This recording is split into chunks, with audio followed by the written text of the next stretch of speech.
everyone, welcome to the channel. GB ब्लगाव नोंथांमोनखौ बरायहरनाय जाबाय। आं दिनै मोनसे स्पेशल नोंथांमोननि सिगाङाव दिन्थिनो आखायाव लादों। भिडिअखौ जोबजासिम नायलांदो। Come on guys, आं नोंथांमोननो सरप्राइज खिन्थानो नागिरदों। नायलाय, नै बेथ' आलु बिफांसो गाइसमोन, नै खाबावबाय। ओमफ्राय आलु फिथाइया नै बिराद गिदिर बेदरबो दङ आरो गाबावबाय।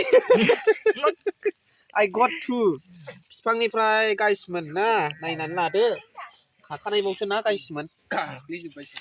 बे जाहैबाय आलु फिथाइ थाइदों आरो जानो हागौ बेखौनो जोलै खालामनानै फोयोदां ना बेखौ फोआ हो रावबो मिथिया nobody knows ना दंबावो मेरला दंबावो आलुआ एकदमबारे आं दा बेखौ फोराननानै जोलै खालामगोन आरो आलु फिथाइ बेदर नङा फिथाइ बेदर नङा बे फिथाइसो ओमफ्राय नै बिलाइ आरो दंबावो दासो नायसनदां नै गाइसमोन सामनेयाव थरा अच्छा हो गया तो क्या करे उधर आं गायनाय ना बिराद मोजां औ बेबादि प्रेक्टिस होनानै बोरै जानो आवायसो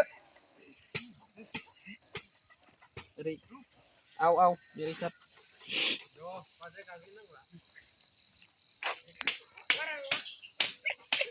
just accompany with me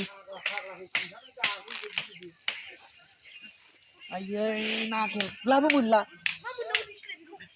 बेखौल' आङो गाइसमोन होनानै नायनायफिनसै जोलै खालामा होमबा ओरै आराम हाखौ फ्र' खालामनानै बेगर बानायनानै जोलै बानायफिनसै फुलि बेखौ आच्छा ओरै एसे